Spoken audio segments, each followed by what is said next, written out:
For years, the Rutgers Scarlet Knights have constantly sat towards the bottom of the Big Ten standings, but when they got their head man, Greg Schaino, back, they finally thought like they had a chance to make the postseason, and it's been a struggle for Schiano to do so in his first couple years back with the Rutgers Scarlet Knights. However, this season, well, could it be the year where Rutgers ends up breaking back into the postseason in a non-COVID year, or will the Rutgers Scarlet Knights again be a team sitting towards the bottom of the Big Ten Conference? What's up, Tailgaters? My name is Tailgate Nate, and welcome to my channel. I'm predicting all 133 FBS level college football teams this summer, and guys, that means I'm doing your favorite team. So why don't you guys go ahead and hit the subscribe button and ring the bell so you know when that team gets uploaded. And hey, you can do more than that to help me support my channel. You're already doing one by watching the video, and you guys can do more by liking, commenting, subscribing, or really anything else you can think of to help support my channel. Anything you guys are able to do would mean a lot to me. Let's talk about the Rutgers Scarlet Knights heading into 2023. Again, Greg Schiano is the head man for this team, former defensive coordinator with Ohio State, former coordinator in a lot of places, and also former and current Rutgers head coach. Is this the year they reach that 6-win plateau? We'll have to find out over the next 4 months once the season starts. Hey, how do preview predictions work on my channel? I'm glad you asked. We're going to go through a roster overview, take a look at who the team lost, who's coming back, and who's coming in through the transfer portal and recruiting class. And we're going to break down game by game, give you a little preview prediction for the 2023 Scarlet Knights football schedule. So here are your Rutgers Scarlet Knights in 2023. Quarterback room, you do lose Noah Vedral. Now, kind of got taken over at that quarterback spot last season, but 264 yards, a touchdown, and a pick last year. Not very good completion percentage for him. He is gone nonetheless. You do return Gavin Wimsatt, who had 757 yards on only 44.5, or just right about 45% completion percentage, 5 touchdowns and 7 picks. And then Evan Simon with 4 touchdowns, 6 picks, 777 yards, and a much better completion percentage at 57, almost 58% there. I do believe that Evan Simon will be the guy that ends up getting that starting job, although Gavin Wimsatt definitely can push for the job there as well. I think Evan Simon played better last year. I've been more impressed with him than what I've read about between the two of them.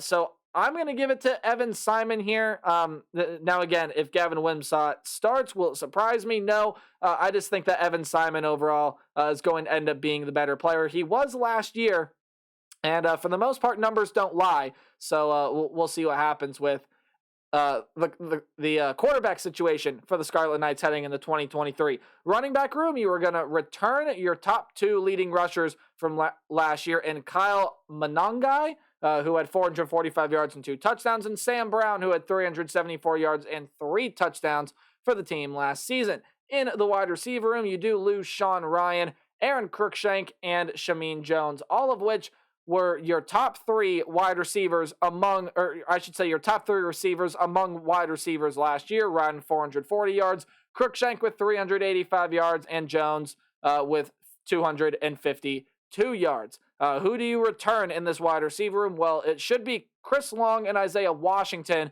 that are going to be the guys to help lead this wide receiver room. And then you do get a transfer coming over by way of Nassim Brantley, a 3-star rated transfer, almost 4-star, according to 24/7, coming over from Western Illinois. And I'd also be remiss if you didn't have another 3-star transfer, again, almost 4-star, coming over. I cannot remember from where, though, in Jaquay Jackson, who comes over to this team as well to help bolster the wide receiver room. Tight end, you return your 3rd leading receiver last year in Johnny Langan, a converted quarterback to tight end, 296 yards and a touchdown for him last year. And Victor Konopka will also be a tight end for this team last year. Only had a catch for 17 yards, but probably should play a little bit more than he did last season coming up in 2022. Offensive line-wise, you lose J.D. Dorenzo and Willie Tyler, and you're going to return Holland Pierce, Ireland Brown, and Curtis Dunlap, who are coming back to lead this offensive line.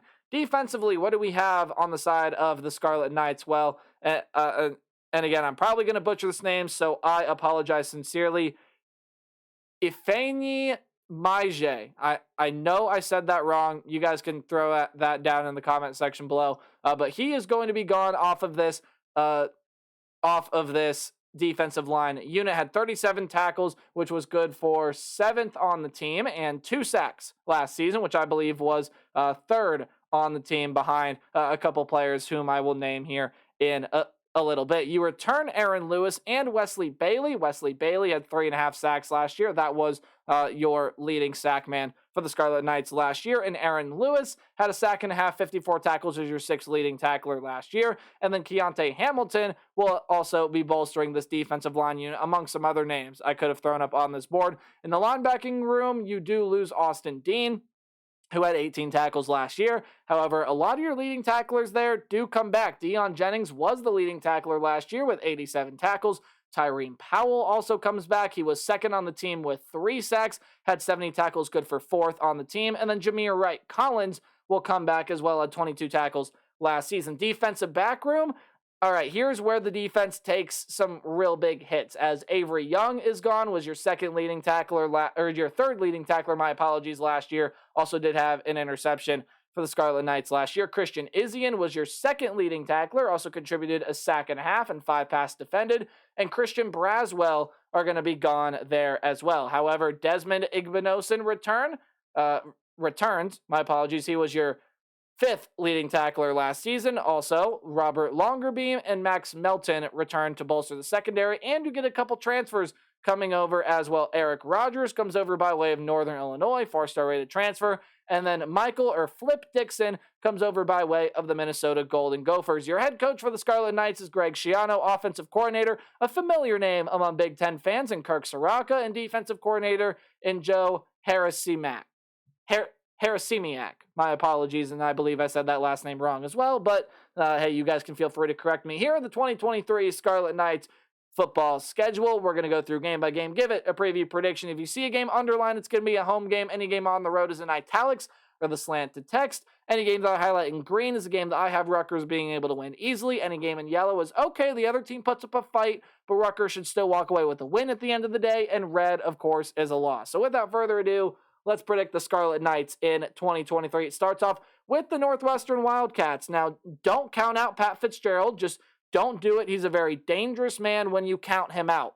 And a lot of teams have learned that over the past couple of seasons since Pat Fitzgerald has been at Northwestern. Actually, since his entire tenure at Northwestern. So Rutgers cannot fall asleep here. But that being said, in my opinion, Northwestern, who was one of the worst Big Ten teams last year, in my opinion, probably will be again in 2023. Now, again, do not count out Pat Fitzgerald whatsoever, but I don't believe that Northwestern is going to be a great football team next season, and I think Rutgers should be able to walk away from week 1 with, after a little bit of a fight. I think Northwestern is going to put up a fight here, but I do believe Rutgers will walk away with a win once it's all said and done. Temple is on the schedule here as well, and Temple just was not a very competitive team last year. I'm kind of expecting more of the same this year with the Temple Owls. Maybe some slight improvement from where they were last year, but regardless, I still see Rutgers as a better team than Temple, and Rutgers should be able to win that game, albeit with a little bit of competition again. Virginia Tech is up here, so a Power 5 opponent on the non-conference slate for the Rutgers Scarlet Knights, and it's a game I got the Knights winning here as well. I just believe that Virginia Tech is going to need a couple more years for Brent Pry to really build up this program. And while Rutgers, again, is nowhere near quite as built of a program as some of the other teams in the Big Ten, Virginia Tech and Rutgers both have some ways to go. I just feel like home field advantage is going to play a big part here, and Rutgers, I believe, will be able to win that game. So they're starting out 3-0. Hey, all you need is 3 more wins out of the next 9 games. But it becomes a lot harder once you realize their Big Ten schedule is pretty tough. You go on the road against Michigan, that's not a game that Rutgers is going to win. Michigan's going to outclass Rutgers in pretty much every facet of the game. So you get a little bit of a break there, and you get to play an FCS opponent in Wagner, whom I believe Rutgers will be able to beat fairly easily.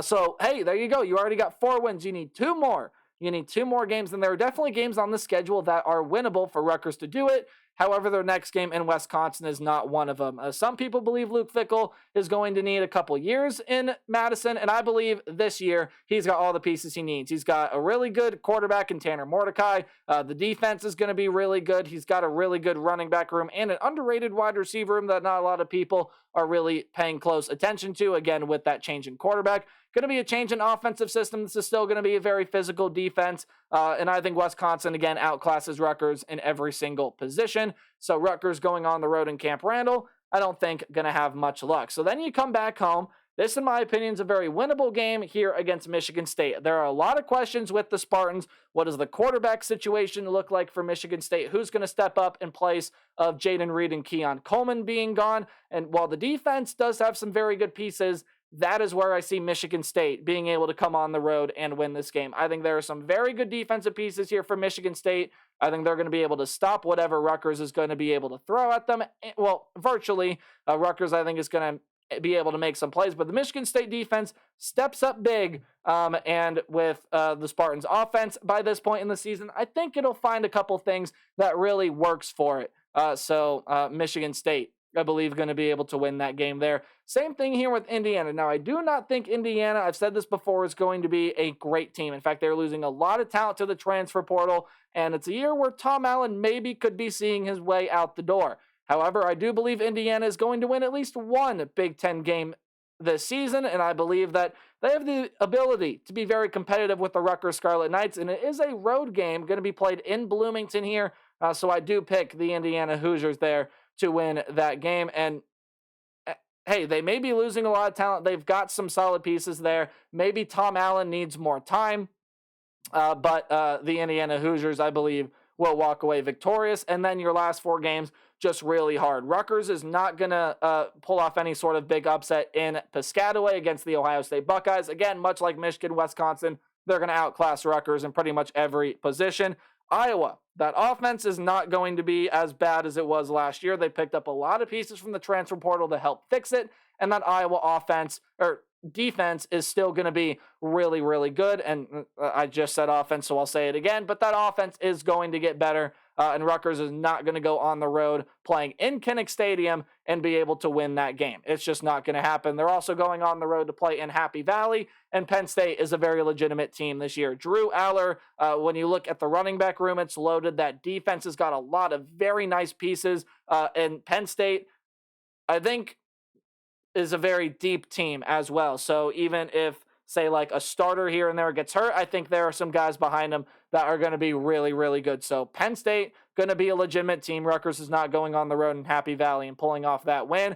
And here is maybe a winnable game depending on how Maryland does, and especially depending on how this Rutgers offense looks, because Maryland, defensively, that is their weakness, right? And they're losing a lot of pieces off of that defense. But I also do not think that Rutgers has the pieces defensively to keep up with what Maryland can throw at you offensively. With Taulia Tagovailoa, even though he's losing quite a bit in the wide receiver core, he's still got a lot of very nice pieces. They return their top two leading rushers, and even though their defense, again, has struggled in recent years, and they are losing some really good talent, there are still some pieces there at Maryland to help make some defensive plays. So I do not believe Rutgers is going to win that game either, which leads me to a 4-8 record for the Rutgers Scarlet Knights. Now, I think the question that a lot of fans of Piscataway are wondering is, can this team make a bowl game? I think if everything goes right, they can. And like I said, there are a lot of winnable games on the schedule.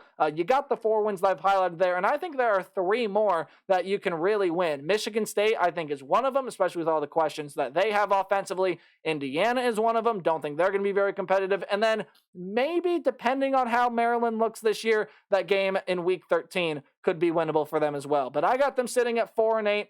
I think it's going to take another couple years for Rutgers to get back into the postseason. So there are my thoughts on the Scarlet Knights. Let me know what you think on this team in the comment section below. And remember, as always, to play hard but tailgate harder. I'll see all you guys in the next video. Goodbye.